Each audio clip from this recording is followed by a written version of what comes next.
Praise the Lord. கர்த்தர் நல்லவர், கர்த்தர் நல்லவர், கர்த்தர் நல்லவர்.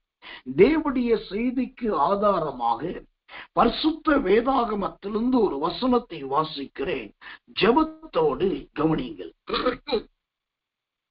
யாத்திரையாகமத்தின் புஸ்தகம் 1ஆம் அதிகாரம் 2வது வசனம். யாத்திரையாகமம் 1:2. இசக்கார், செபுலோன், பென்யமீன். இசக்கார், செபுலோன், பென்யமீன். ஆம், இந்த யாத்திரையாகமம் 1ஆம் அதிகாரம் 2ஆம் வசனத்தை வாசிக்கும் போது 3 பேருடைய பெயர்களை அங்கு பார்க்கிறோம். ஒருவனுடைய பெயர் இசக்கார், இன்னொருத்தனுடைய பெயர் செபுலோன், அடுத்தனுடைய பெயர் பென்யமீன். இந்த 3லே இன்றைக்கு நாம் பார்க்க போகிற பெயர், முதல் பெயரான இசக்கார். இந்த இசக்கார் யாக்கோபின் பிள்ளைகளில் வரிசையிலே இன்றைக்கு இசக்காரை குறித்து நாம் பார்க்கிறோம். இந்த இசக்காரை குறித்து தேவனுடைய செய்திக்குள் போவதற்கு முன்பாக இந்த இசக்காரை குறித்த ஒரு சில குறிப்புகளை சொல்ல விரும்புகிறேன். ஆனா அதே சமயத்துல இந்த இசக்காரை குறித்து குறிப்புகளை சொல்லுவதற்கு முன்பாக இந்த யாக்கோபின் 12 குமாரராகிய ஓசுத்திரம் அந்த பிள்ளைகளை குறித்த ஆசீர்வாதத்தை ஆதியாகமம் 49ஆம் அதிகாரம் 1 முதல் 28 வசனத்துல யாக்கோபு சொல்லுகிறார். முதலாவது இந்த ஆதியாகமம் 49ஆம் அதிகாரம் 1 முதல் 28 வரைக்கும் உள்ள அந்த வசனங்களை குறித்த ஒரு மிக முக்கியமான குறிப்பை நான் சொல்லிவிடுகிறேன். ஏனென்றால் இதை வேத பாடமாக கவனிக்கிறவர்களும் இருக்கிறார்கள், இதை கேட்டுவிட்டு அதை அப்படியே தன்னுடைய சபைகளில் போதிக்கிறவர்கள் இருக்கிறார்கள், இல்லாட்டி இதை கற்றுக்கொள்ள விரும்புகிறவர்களுக்கு. அதனால இந்த 49ஆம் அதிகாரத்தின் காரியத்தை நான் சொல்றேன். அதாவது இந்த ஆதியாகமம் 49ஆம் அதிகாரம் 1 முதல் 28 யாக்கோபின் 12 குமாரர்களை குறித்த பெயர்களை நாம் அங்கு வாசிக்கிறோம். 1 ரூபன், 2வது சிமியோன், 3வது லேவி, 4வது யூதா, 5வது செபுலோன், 6வது இசக்கார், 7வது தான், 8வது காத், 9வது ஆசேர், 10வது நப்தலி, 11வது யோசேப்பு, 12வது பென்யமீன். இந்த 12 பெயர்கள் இங்கு இருக்கு. நீங்க இந்த 12 பெயரை இந்த ஆதியாகமம் 49ஆம் அதிகாரத்தில் மட்டும் கிடையாது, முழு வேதாகமத்திலும் இந்த யாக்கோபின் 12 பேருடைய பெயர் பட்டியல் 18 முறை முழு வேதாகமத்தில் வருகிறதை நீங்கள் கவனிக்கலாம். 18 முறை இந்த பெயர் பட்டியல் கொடுக்கப்பட்டிருக்கு. தேவனுடைய நாமத்துக்கு மகிமையும் கிருபையும் தயவும் உண்டாவதாக. இந்த 18 முறை இந்த பெயர் பட்டியல் வேதத்தில் வந்தாலும் இதுல ஒரு ஒற்றுமை இருக்குது. என்னன்னா 18 பட்டியலிலும் 12 பேருடைய பெயர்கள் அங்கு தவறாமல் இடம்பெற்று. நீங்க பைபிள்ல மற்றவங்களுடைய பட்டியல் நீங்க பாத்தீங்கன்னா சில கொடரும், சில ஒரு இடத்துல சில பேர்கள் கூடும், ஒரு சில இடத்துல இன்னொரு பட்டியல ஒரு சில பேர் குறையும், சில இடத்துல இங்க இப்படி இருக்கும், சில இடத்துல அங்க இருக்கும். உதாரணத்துக்கு மத்தேயு சுவிசேஷம் 1ஆம் அதிகாரத்துல இயேசு கிறிஸ்துடைய வம்சாவளி அந்த பட்டியலையும், லூக்கா சுவிசேஷம் 3ஆம் அதிகாரத்துல இருக்க பட்டியலையும் படிச்சு பார்த்தீங்கன்னா அது இது மேல இருந்து கீழே வரும், அது கீழே இருந்து மேல கொஞ்சம் அப்படி எல்லாமே தலைக்கில உள்டாவா இருக்கும். ஆனா இந்த யாக்கோபின் குமாரர்களுடைய பெயர் பட்டியல்ல 12 பேர்னா 18 இடத்துலயும் 12 பேருடைய பெயர்கள் தவறாமல் இடம்பெயர்வதை பார்க்கலாம். தேவனுடைய நாமத்துக்கு மகிமையும் கிருபையும் தயவும் உண்டாவதாக. அடுத்ததாக இந்த சில பட்டியல்கள் மட்டுமே இந்த பேருடைய நம்பர் மாறும். அதாவது 1ஆம் நம்பர் ரூபன், அப்புறம் கிட்டத்தட்ட 5ஆம் நம்பர் செபுலோன். அப்படின்னாக்கா சில இடத்துல 5ஆம் நம்பர்ல வேற பெயர் மாறும். அதாவது சில இடத்துல அந்த பெயர்களுடைய வரிசையின் மாறும், ஆனா பெயர்கள் தவறாது. அப்போ அந்த வரிசை எண் மாறினாலும் கர்த்தர் நல்லவே, பெயர்கள் மாறாதிருக்கு. அது அடுத்த ஒரு ஹைலைட்டான முக்கியமான காரியம். கர்த்தர் நல்லவே, கர்த்தர் நல்லவே, கர்த்தர் நல்லவே. இதே சமயத்துல இந்த யாக்கோபின் 12 குமாரருடைய அந்த சூத்திர பெயர் பட்டியல்ல வெளிப்படுத்தின விசேஷத்துல மட்டும் பாத்தீங்கன்னா ஒரு பெரிய மாற்றம் இருக்கிறதை பார்க்கலாம். என்ன மாற்றம் இருக்கு?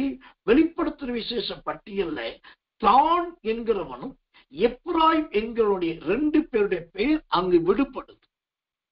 தான்களுடைய பெயரும் எப்ராயிமுடைய பெயரும் விடுபடுது. அதற்கு பதிலாக லேவி யோசேப்பின் பெயர்கள் அங்கு மாற்றி வைக்கப்படுகிறது. இது ஒரு ஆராய்ச்சிக்குரிய செய்தி. ஆனா இதெல்லாம் நீங்க உற்று நோக்கணும், இதெல்லாம் கவனிக்கணும், இதை தெரிஞ்சுக்கணும் என்பதற்காகத்தான் இந்த ஆழமான காரியம் உங்களுக்கு சொல்லப்படுகிறது. தேவனுடைய நாமத்துக்கு மகிமை உண்டாவதாம்.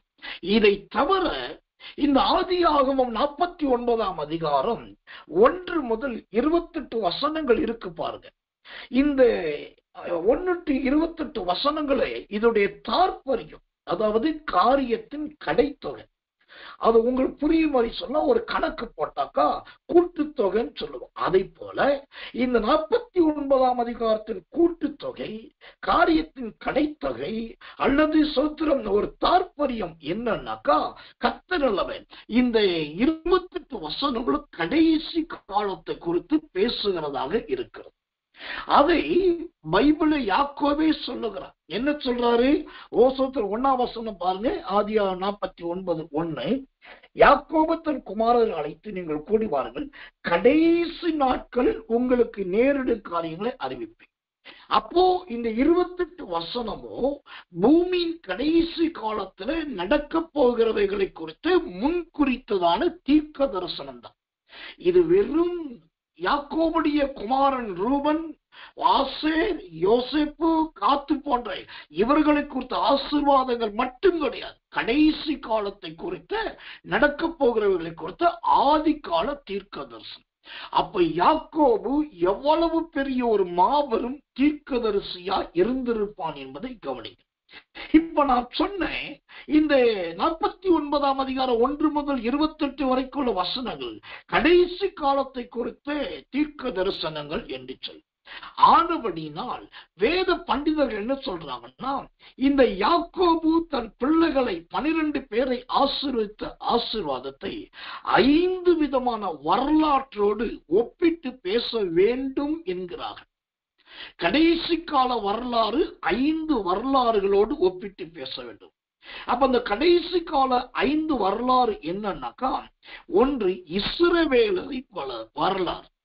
அப்ப நீங்க கேட்கலாம், கடைசி கால வரலாறுன்னு சொல்லிட்டு இஸ்ரவேலர் வரலாறு சொன்னீங்களேனாக்கா, இஸ்ரவேலர் என்று ஆதியிலே மோசையினால் அழைக்கப்பட்டார்கள், வழிநடத்தப்பட்டார்கள். ஆனா இன்றைக்கு இஸ்ரவேலர் எங்கும் சிதறி இருக்கிறார்.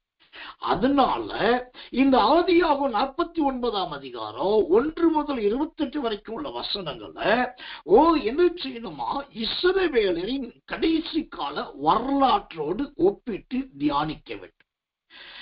2வது, கடைசி கால சபையோடு, சபையின் ஊழியத்தோடு இந்த வேத பகுதியை ஒப்பிட்டு தியானிக்க வேண்டும், ஆராய வேண்டும். 3வதாக, மேசியாவின் வரலாறு. மேசியா என்றால் யார்? மேசியா எப்போ வருவார்?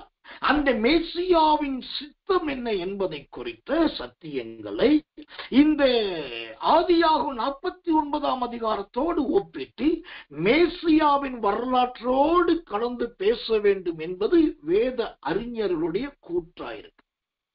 4வதாக, இந்த அதிகாரத்தை எதோடு ஒப்பிட்டு பேச வேண்டுமா, அந்தி கிறிஸ்துவினுடைய வரலாறு. அந்தி கிறிஸ்து என்றால் யார்? அவன் எப்போ தோன்றுவான், எப்போ மறைவான், அவனுடைய செயல்பாடு என்ன, அவன் என்ன செய்ய இருக்கிறான், அவனை குறித்து வேதத்தின் மற்ற பகுதி என்ன சொல்லுது? இந்த கடைசி கால அந்தி கிறிஸ்துவை குறித்து ஆதியாகமம் 49ஆம் அதிகாரத்தில் எங்க சொல்லி இருக்குது, என்ன சொல்லி இருக்குது, இதை யோசித்து அதோடு ஒப்பிட்டு பேச வேண்டும். இது 4வது வரலாறு.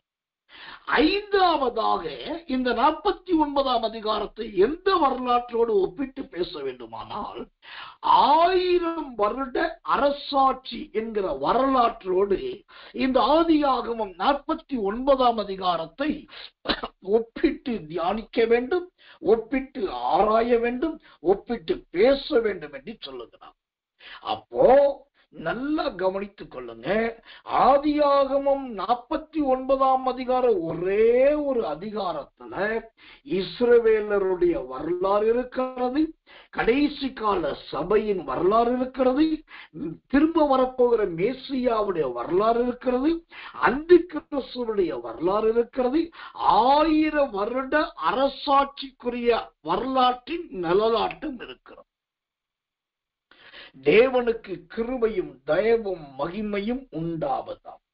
ஆனால் நிறைய பேருக்கு இந்த ஒரு மறைப்பொக்கிஷம், இந்த ஒரு ஒளிக்கப்பட்ட சூத்திரம் மூடப்பட்ட மறைப்பொருள் தெரிவது கிடையாது. ஆசீர்வாதத்துக்காகவும் அல்லது நல்ல எளிமையான வசனம் வேண்டும் என்பதற்காக மட்டுமே இந்த 49ஆம் அதிகாரத்தை பயன்படுத்துகிற சுயநலவாதிகள் நிறைய பேர் இருக்கிறார். அப்படி பயன்படுத்தினால் அது சுயநலவாதிக்கு சமானமானது. ஆனால் நாம் அப்படிப்பட்டவர்களாயிராமல் இது ஆராய்கிறவர்களாகவும் அதில் இருக்கிறவைகளை எடுத்து ஒப்பிட்டு பார்க்கிறவர்களாகவும் இருக்க வேண்டும். இதுல இன்னும் ஒரு சத்தியத்தை நான் சொல்றேன். வேதாகமத்தில் முதல் புத்தகம் கர்த்தர் நல்லவர், ஆதியாகமம். வேதாகமத்தின் கடைசி புத்தகம் வெளிப்படுத்தின விசேஷம். இப்போ நீங்க உங்கள்கிட்ட ஒரு பழைய பைபிள், கிழிச்ச பைபிள் இருக்குன்னு வச்சுக்கோங்க. நீங்க தயவுசெய்து பைபிளை கிழிச்சிடாதீங்க. ஒரு ஓமைக்காசு இல்லாட்டி தனித்தனி ஆகமங்கள் தனித்தனி புக்கா இருந்தா நான் சொல்றதை ஒப்பிட்டு பாருங்க. ஆதி ஆகமத்தின் புஸ்தகத்தை தனியா வை, அந்த ஆதி ஆகமத்துக்கு மேல கொண்டு வந்து வெளிப்படுத்த புஸ்தகத்தை வை. அப்புறம் யாத்திரையாகமத்தை வைங்க, அங்க யூதாவின் நிருபத்தை வைங்க. அப்புறம் சொல்றோம் லேவியாராகமத்தை வைங்க, அங்க 3 யோவான வைங்க. அப்புறம் என்னாகமத்தை வைங்க, அங்க 2 யோவான வைங்க. அப்புறம் உபாகமத்தை வைங்க, அங்க 1 யோவான் வைங்க. அதாவது ஆரம்பத்திலிருந்து முதல் வரிசைய ஒரு புத்தகமும் கடைசி இருக்கிற ஒரு புத்தகத்தையும் ஒன்றோடு ஒன்றாய் நீங்கள் இணைத்து வந்தால் நீங்க ஆச்சரியப்படுவீங்க. இந்த வரிசையானது பின்னாடி இருந்து முன்னாடி வருகிறதை நன்றாய் கவனிக்கலாம். ஆதியில் இருக்கிற சத்தியங்கள் கடைசியில் இருக்கிறது. 2ஆம் புத்தகத்தில் இருக்கிறது கடைசி 2ஆம் புத்தகத்தில் இருக்கிறது. 3ஆம் புத்தகத்தில் இருக்கிற சத்தியத்தின் நலலாட்டம் கடைசி 3ஆம் புத்தகத்தில் இருக்கு. இது அதனாலதான் இந்த வேதாகமத்துக்கு எத்தனையோ பேர் எவ்வளோ பேர் வைத்தார்கள். ஆனா ஆவியானவர் இந்த வேதாகமத்துக்கு ஒரு பேர் வைத்தார். என்ன பேர் தெரியுமா? கண்ணாடி என்கிற பெயரை வைத்தார். கர்த்தர் நல்லவர், கர்த்தர் நல்லவர், கர்த்தர் நல்லவர். இந்த வேதாகமத்துக்கு அருமையான பேர் என்னது? நல்ல ஒரு கண்ணாடி. எனக்கன்பான தேவ பிள்ளைகளே, இந்த கண்ணாடிய ஒரு மனுஷன் தன் முகத்தை கண்ணாடியோடு ஒப்பிட்டு பார்க்கிறதை போல ஒரு பழைய ஏற்பாட்டு ஒரு புத்தகத்தையும் புதிய ஏற்பாட்டு ஒரு புத்தகத்தையும் பழைய ஏற்பாட்டையும் புதிய ஏற்பாட்டையும் புதிய ஏற்பாட்டையும் பழைய ஏற்பாட்டையும் ஒப்பிட்டு ஒப்பிட்டு ஒப்பிட்டு பார்த்தால் நீங்கள் பிரமிக்கத்தக்கதான சத்தியங்கள் இதுல இருக்கு. இந்த கண்ணாடியை குறித்த ஒரு வசனத்தை வாசிக்கிறேன். 2 கொரிந்தியர் புஸ்தகம். கர்த்தர் நல்லவர், கர்த்தர் நல்லவர், கர்த்தர் நல்லவர். மன்னிக்கணும், 1 கொரிந்தியர் புஸ்தகம் 13ஆம் அதிகாரம் 12வது வசனம். 1 கொரிந்தியர் 13:12. இப்பொழுது கண்ணாடியில் நலலாட்டமாய் பார்க்கிறோம், அப்பொழுது முகமுகமாய் பார்ப்போம். இப்பொழுது நான் குறைந்த அறிவுள்ளவன், அப்பொழுது நான் அறியப்பட்டிருக்கிறபடியே அறிந்து கொள்வேன். இந்த கண்ணாடிய குறித்து சொல்லும் போது பவுல் சொல்றாரு, இப்போ என் அறிவு எப்படி இருக்குன்னா குறை உள்ளதாக இருக்கு. நிறைய பேருக்கு நீங்க பைபிளை எப்படி படிக்கணும்னு கேட்டாக்கா ஒழுங்கா ஆரம்பத்திலிருந்து படிம்பாங்க. கர்த்தர் நல்லவர், ஆதியாகமம் 1ஆம் அதிகாரம் ஆதியாகமம் 1ஆம் புஸ்தகம் 1ஆம் அதிகாரம் 1ஆம் வசனத்தை ஒழுங்கா படி. அதுதான் ஒழுங்கு கர்மம். ஏன்னாக்கா இருக்கிற அறிவு குறைவுள்ள அறிவு. ஆனா வேதாகமத்தை எப்படி படிக்கணும் தெரியுமா? நீங்க எபிரேய வேதாகமத்தை பார்த்தீங்கன்னா நம்முடைய பைபிள் மாதிரி பேப்பர் பைபிளை திறந்தா முதல் பக்கம் இடது கைக்கு வரும். அதாவது ஆதியாகமம் புஸ்தகம் 1ஆம் அதிகாரத்தை எடுத்தோம்னா அந்த பேப்பரை பிரட்டினோட ஃபர்ஸ்ட் பேஜ் வந்து லெப்ட் ஹேண்டுக்கு வரும். ஆனா நீங்க எபிரேய வேதாகமத்தை பார்த்தாக்கா இடது கையிலிருந்து வலது கைக்கு போகும். லெப்ட் ஹேண்ட் வந்து ரைட் சைடுல தான் பேப்பரை பிரட்ட முடியும். பைபிளுடைய ஃபர்ஸ்ட் பேஜ் லாஸ்ட் பேஜ்ல தான் இருக்கும். தலைக்கீழாகத்தான் எபிரேய வேதாகமம் இருக்கும். என் வீட்டுல இன்னைக்கு அந்த ஹீப்ரு பைபிள் வச்சிருக்கேன். அதுவும் எபிரேயமும் ஆங்கிலமும் கலந்த பைபிளை பத்திரமா வச்சிருக்கேன். நீங்க வரும்போது வேணா பார்க்கலாம். அப்ப பைபிள அந்த ஆதியில் முதல் பழைய ஏற்பாட்டையும் புதிய ஏற்பாட்டையும் பழைய ஏற்பாட்டு புஸ்தகம் புதிய ஏற்பாட்டு புஸ்தகத்துக்கும் ஒன்றுக்கு ஒன்று ஒத்து இருக்கிறது. கண்ணாடியும் மனுஷனுடைய முகமும் ஒத்து பார்க்கிறதை போல நீங்க ரெண்டையும் ஒத்து பார்த்தால் ஆச்சரியப்படுவீர்கள். ஆக மொத்தம் கடந்து போகட்டும். இந்த ஆதியாகும் 49ஆம் அதிகாரம் என்பது இந்த சோத்திரம் கர்த்தர் நல்லவே, அது கடைசி காலங்களை குறிக்கிறதா இருக்கிறது. இஸ்ரவேலரின் வரலாறு, இரண்டாவதாக சபையின் வரலாறு, மூன்றாவது மேசியாவின் வரலாறு, நாலாவது அந்தி கிறிஸ்துவின் வரலாறு, ஐந்தாவது 1000 வருட அரசாட்சி வரலாறு. தேவனுடைய நாமத்துக்கு மகிமையும் கிருபையும் தயவும் உண்டாம். இதுவரைக்கும் நான் சொன்னது இந்த ஆதியாகமம் 49ஆம் அதிகாரத்தை குறித்த பொதுவான குறிப்புகள், பொதுவான கருத்து. இப்போ நாம் ஒழுங்கு கிரமத்தின்படி வேத பாடத்துக்குள் வருவோம். அந்த யாக்கோபின் புத்திரரில் இன்றைக்கு நாம் பார்க்க போகிறது, அதாவது யோசேப்பின் குடும்பத்துல இசக்காரை குறித்து பார்க்க போகிறோம். இந்த இசக்காரை குறித்து சொல்ல வேண்டும் என்று சொன்னால், இசக்கார் என்றால் என்ன அர்த்தம் என்பதை முதலாவது தெரிந்து கொள்ளுங்கள். இந்த இசக்கார் என்பதற்கு 2 அர்த்தங்கள் இருக்கிறது. ஒன்று பிரதிபலன் என்கிற அர்த்தம், இரண்டாவது வெகுமதி என்கிற அர்த்தம். ஒன்று பிரதிபலன் அல்லது வெகுமதி. இந்த 2 அர்த்தம் இந்த இசக்காருக்கு பொருந்தின அர்த்தமாய் இருக்கிறது. இந்த இசக்கார் லேயாளுக்கு பிறந்த, அதாவது யாக்கோபுடைய முதல் முறை மனைவியாகிய லேயாளுக்கு பிறந்த 5வது குமாரன், 5வது மகன். அதே சமயத்துல இந்த இசக்கார் தன் தகப்பனாகிய யாக்கோபுக்கு 9வது பிள்ளை. உங்களுக்கு குழப்பம் இருக்காதுன்னு நினைக்கிறேன். லேயாளுக்கு பிறந்த 5வது மகன். ஆனால் சோத்திரம் யாக்கோபுக்கோ இந்த இசக்கார் 9வது மகன். இப்போ இந்த இசக்கார் என்கிற பெயரே மொத்தம் 3 பெயர்கள் இவ்வேதத்திலே இருக்கிறது, வேறு வேறு பெயர். அந்த இசக்கார் என்கிற பெயரில் இருக்கிற வேறு வேறு 3 பெயர்கள் எது? நம்பர் 1, ஆதியாகமம் 35ஆம் அதிகாரம் 23வது வசனத்தை வாசித்தால், யாக்கோபுக்கும் லேயாளுக்கும் பிறந்த குமாரன் தான் இந்த இசக்கார். இது யாக்கோபுடைய குமாரன். அப்ப இந்த இசக்காருடைய பேர்ல 2வது என்ன இருக்கிறது? என்னாகமத்தின் புஸ்தகம் 1ஆம் அதிகாரம் 8வது வசனத்தை வாசித்தால், இசக்கார் என்பது அது ஒரு கோத்திரத்தின் பெயர். அது ஒரு கோத்திரத்தின் பெயராயிருக்கு. ஆனபடினால் இசக்கார் கோத்திரம் என்கிற ஒரு தனி கோத்திரம். இது 2வது பேர். 3வதாக இந்த இசக்கார் என்கிற பேர் யாருக்கு இடப்பட்டது? 1 நாளாகமத்தின் புஸ்தகம் 26ஆம் அதிகாரம் 4 மற்றும் 5வது வசனங்கள். திரும்ப சொல்றேன், 1 நாளாகமம் 26ஆம் அதிகாரம் 4 மற்றும் 5வது வசனங்களை வாசித்தால், ஓபேத் ஏதோமின் 7வது குமாரனுக்கு பெயர் இசக்கார் என்று பெயர். இப்படி இசக்கார் என்கிற பெயரிலே 3 பேர். 1 யாக்கோபுடைய குமாரன், 2வது கோத்திரத்தின் பெயர், 3வது ஓபேத் ஏதோமுடைய ஓசுத்திரம் 7வது குமாரன். தேவனுக்கு மகிமையும் கிருபையும் தயவும் மாட்சிமையும் வல்லமையும் உண்டாவதாகும்.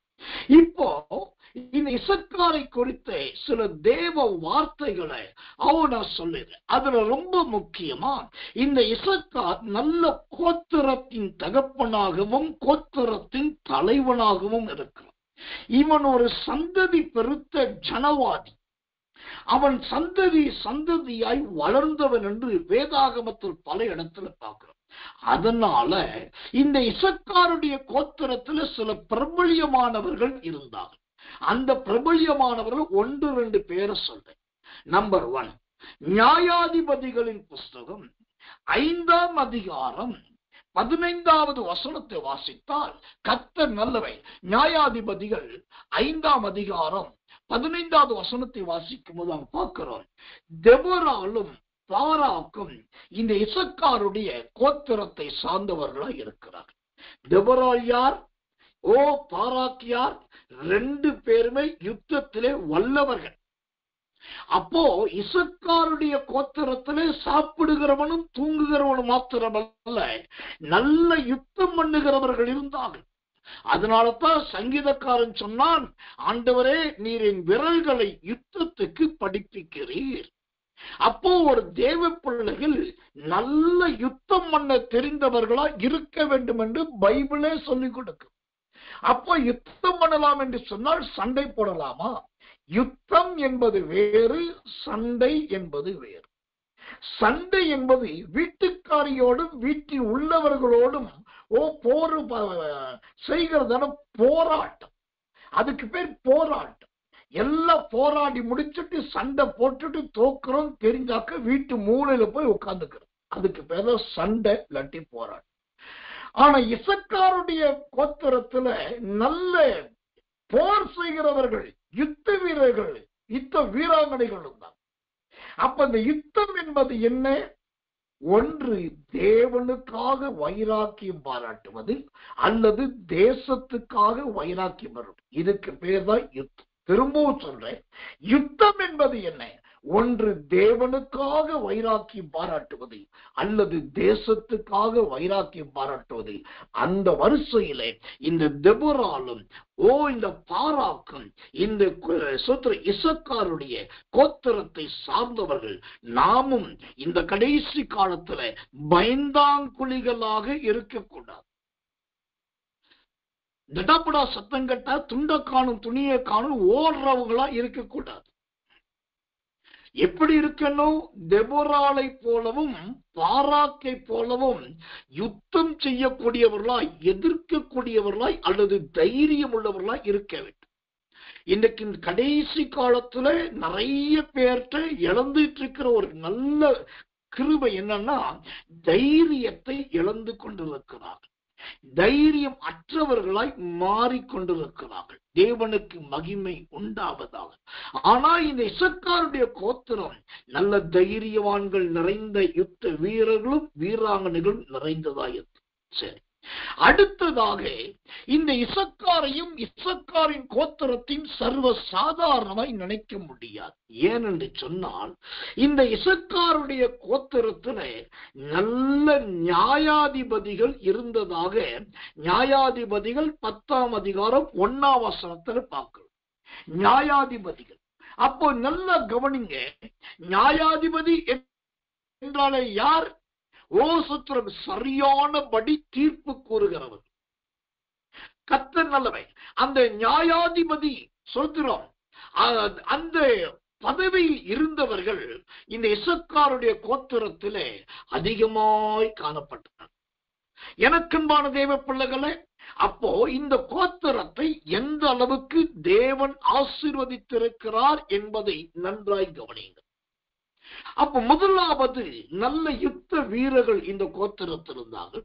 2வது நியாயாதிபதி இருந்தார். நியாயாதிபதிகள் 10ஆம் அதிகாரம் 1ஆம் வசனம் பார்த்தா தோலா என்று பெயர் பெற்ற தோலா என்கிற நியாயாதிபதி இருக்கான். இவன் இசக்கார் கோத்திரத்தை சார்ந்தவன்.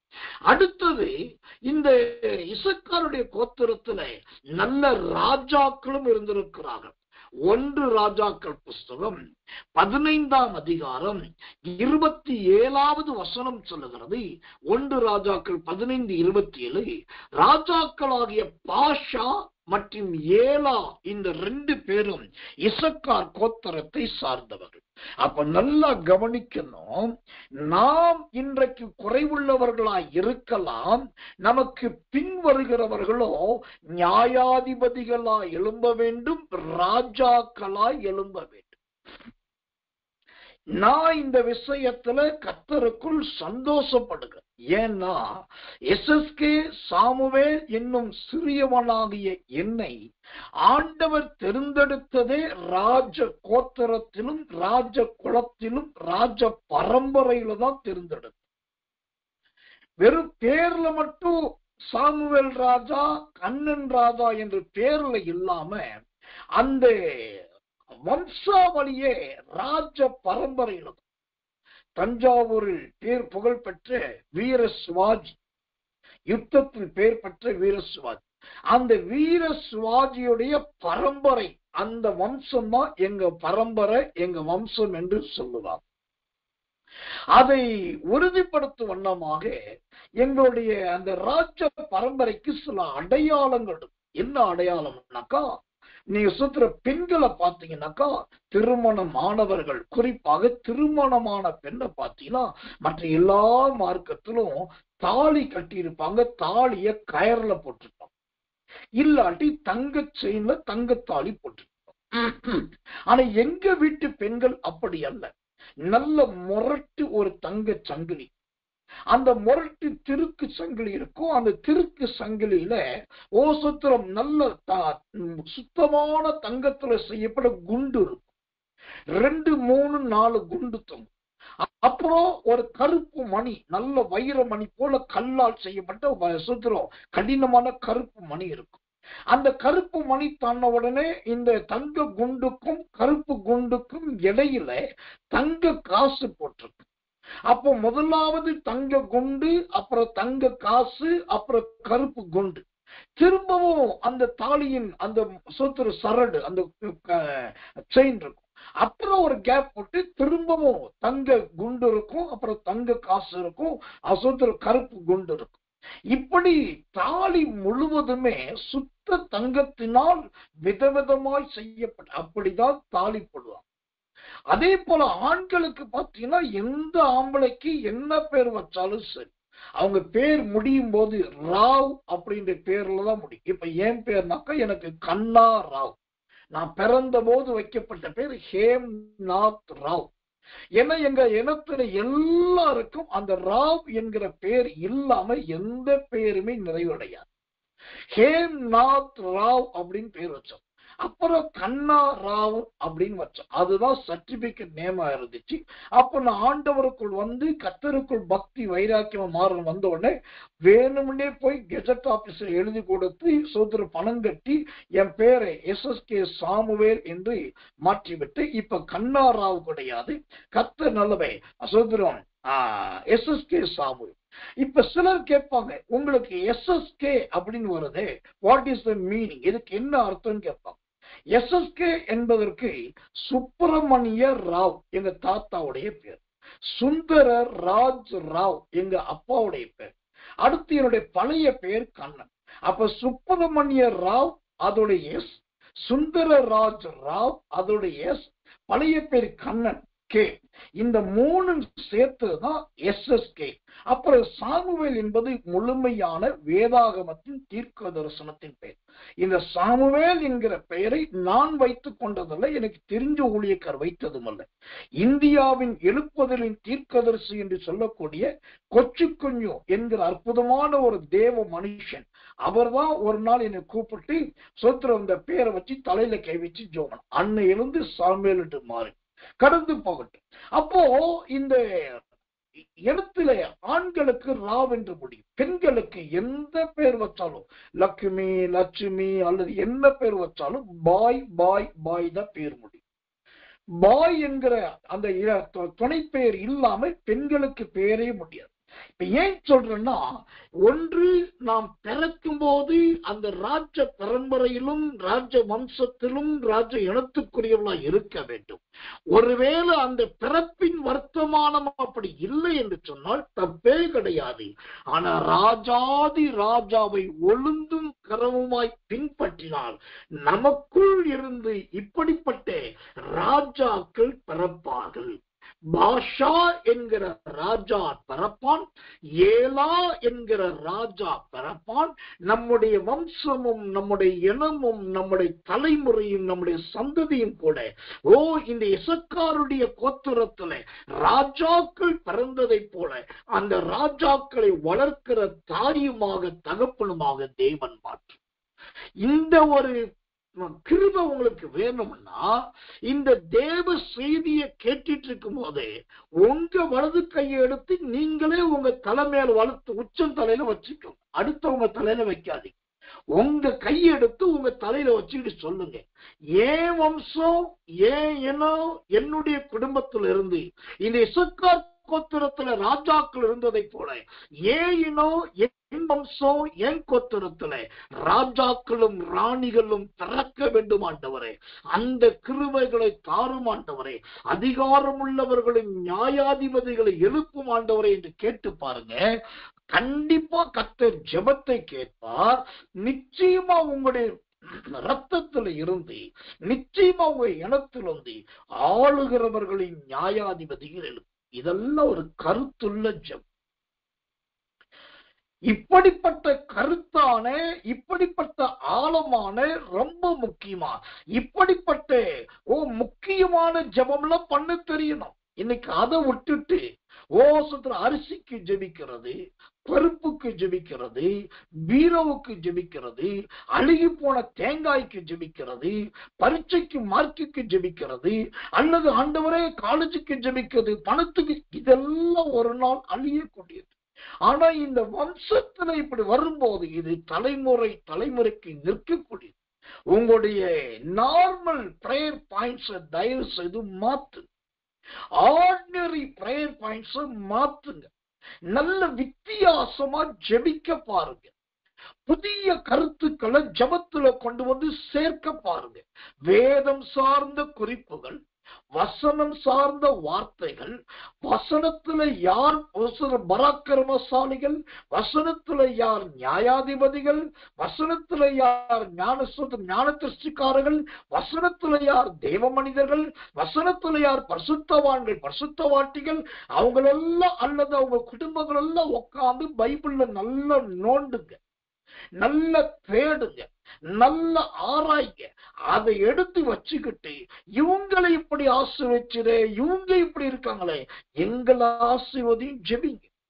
இன்னைக்கு கிறிஸ்தவத்துல இருக்கிற பெரிய ஒரு சாபக்கேடு என்ன தெரியுமா?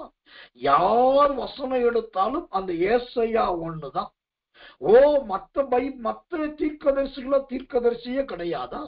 எசேக்கியேல் தீர்க்கதரிசி கிடையாதா? எரேமியா தீர்க்கதரிசி கிடையாதா? அகபு ஒரு தீர்க்கதரிசி கிடையாதா? பிலிப்பு ஒரு தீர்க்கதரிசி கிடையாதா? நாத்தான் ஒரு தீர்க்கதரிசி கிடையாதா? எத்தனை பேர் தீர்க்கதரிசிகள்?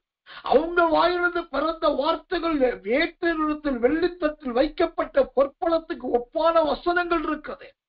அதெல்லாம் விட்டுட்டு பைபிள்ல இருக்கிற புஸ்தகத்துல பெரிய புஸ்தகம் ஏசாயா புஸ்தகம் 66 அதிகாரம். அதுல பாத்தீங்கன்னா எல்கேஜி பாடமா இருக்கும். அந்த எல்கேஜி பாடத்தை எடுத்துட்டு இவங்க காலேஜ் ப்ரொஃபசர் மாதிரி பேசுறது. ஆனா இசக்காருடைய குடும்பம் அப்படி இல்லைங்க.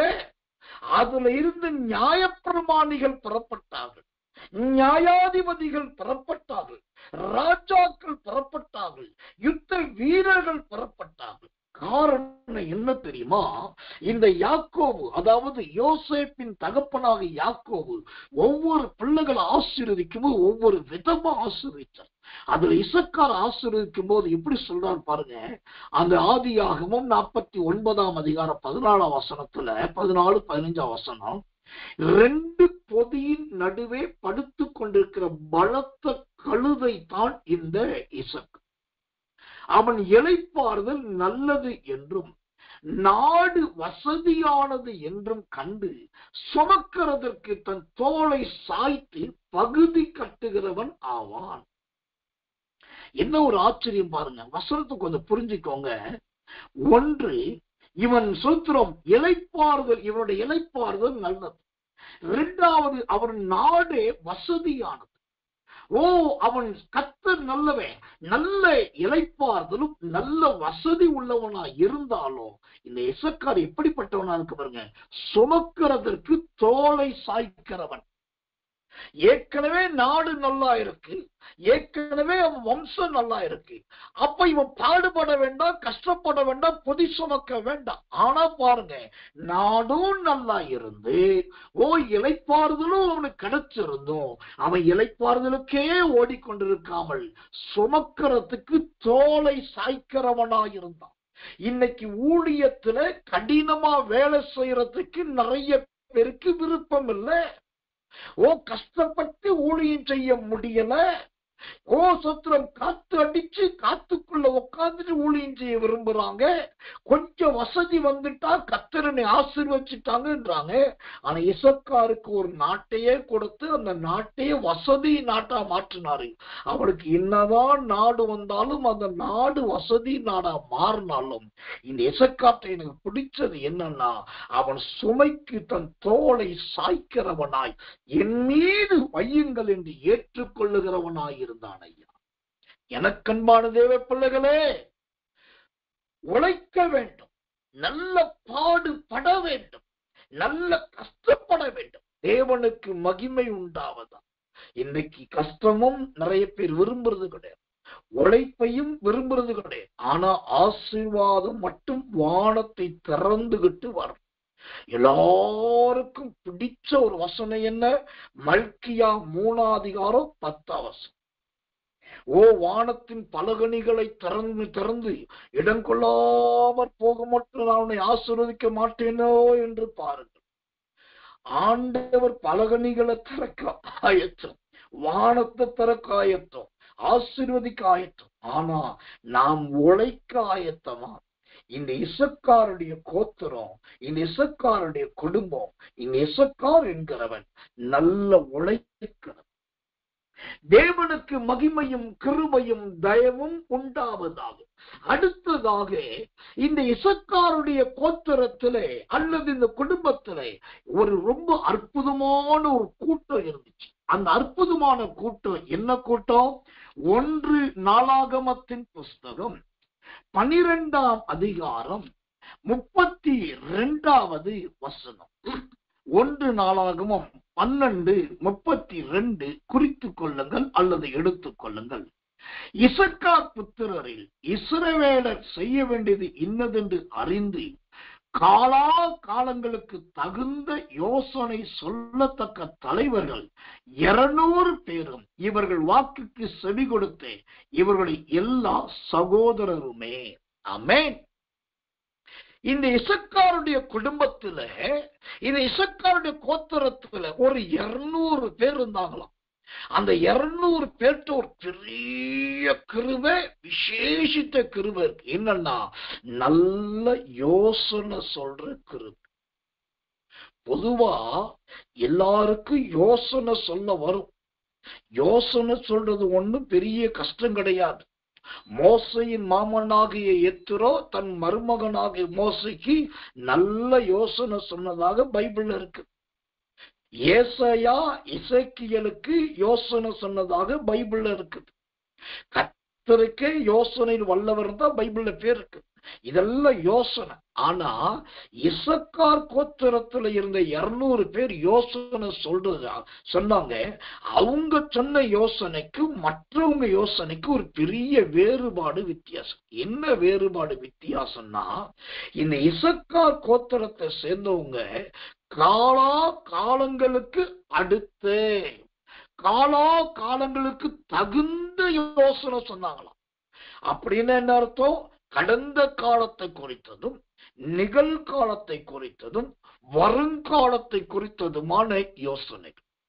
காலா காலத்துக்கு தகுந்த யோசனை. அப்படின்னா இவங்க ஒரு ஆலோசனை கொடுத்தாங்க, அந்த ஆலோசனை அங்க இருக்கிறவங்க யாரோ ஏத்துக்கிட்டாங்க, அதை அப்படியே ஒபே பண்ணாங்க. அப்படின்னா அதுல ஒரு மிஸ்டேக் இருக்காது, ஒரு ராங் வராது, எல்லாமே பெர்ஃபெக்டா இருக்கு.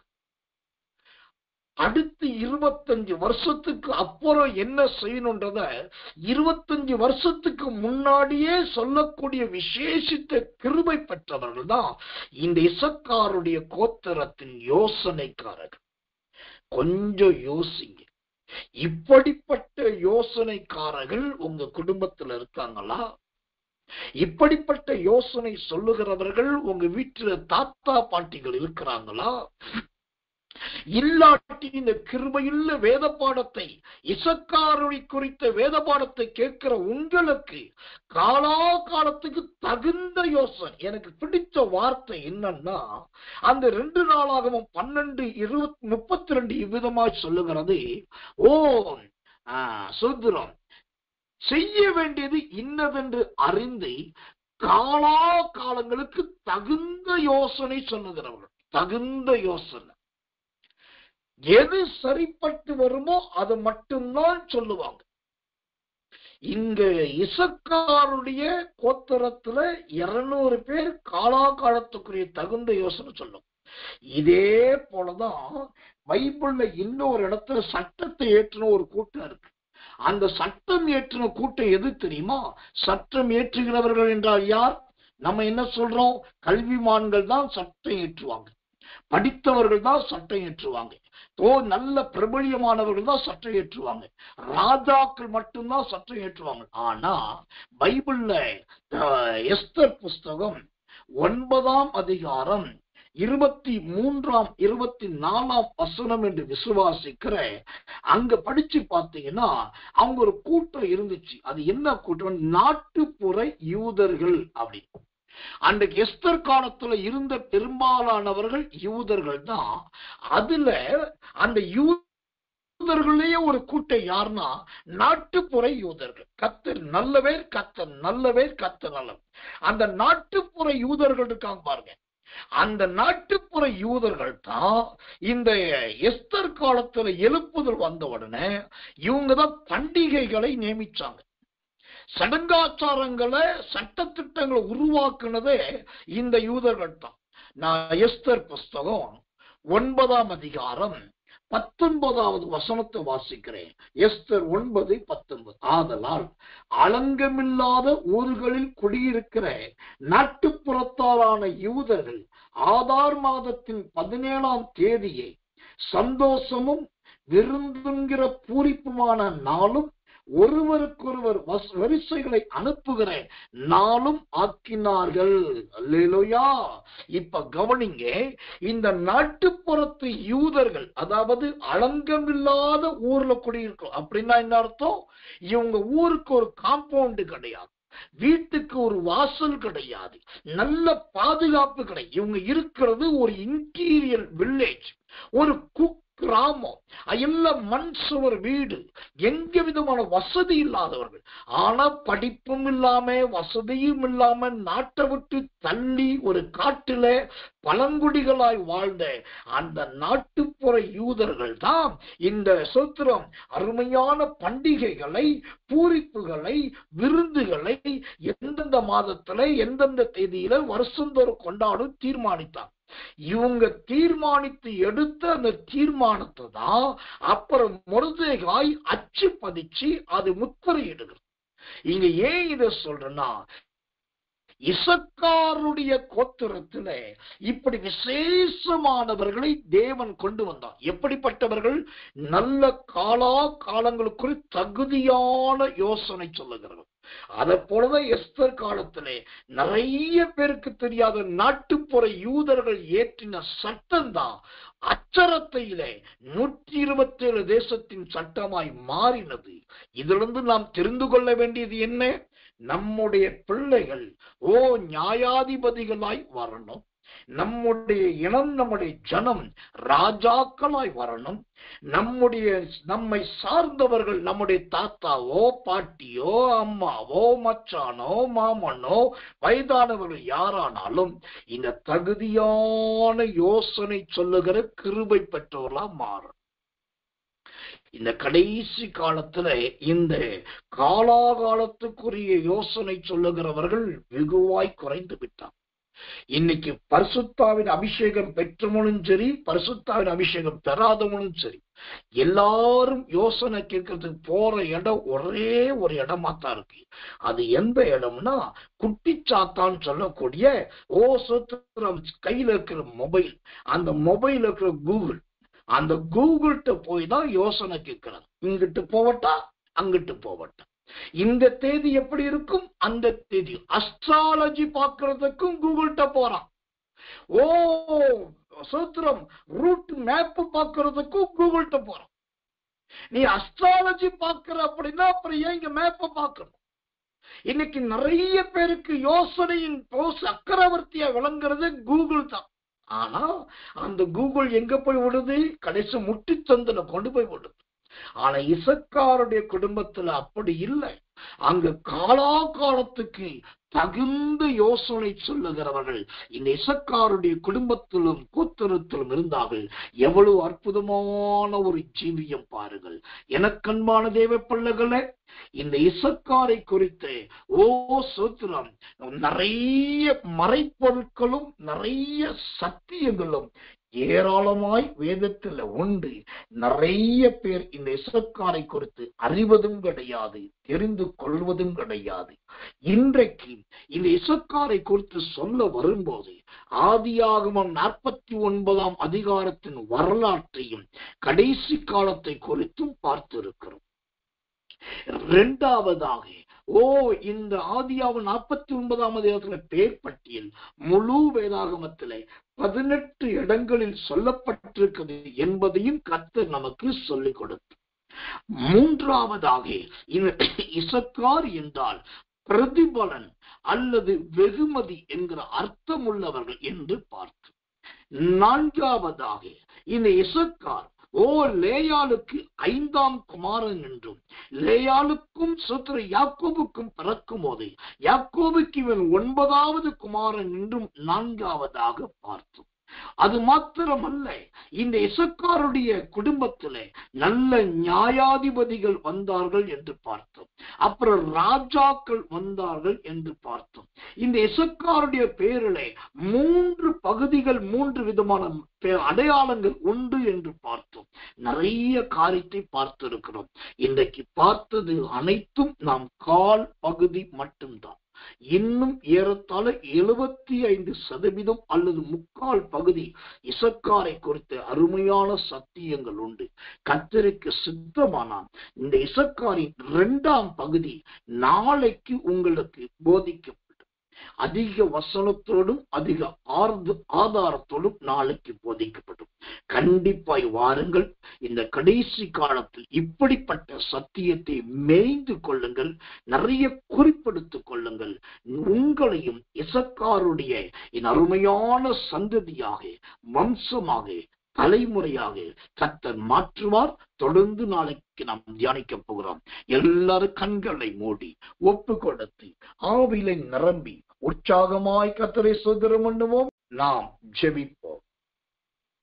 அன்புள்ள நல்ல பரம பிதாவே, நல்ல அருமையான இந்த சாயங்காலம் கடந்த ராத்திரி நேரத்தில் யோசேப்பின் குடும்பத்தின் ஒவ்வொரு நபராக நாங்கள் கவனித்து வருவதற்கு ஆவியானவரும் ஆண்டவரும் தாமே எங்களுக்கு தயையும் இரக்கமும் பாராட்டி வருகிறீர். அதற்காக உமக்கு கோடி ஸ்தோத்திரம்.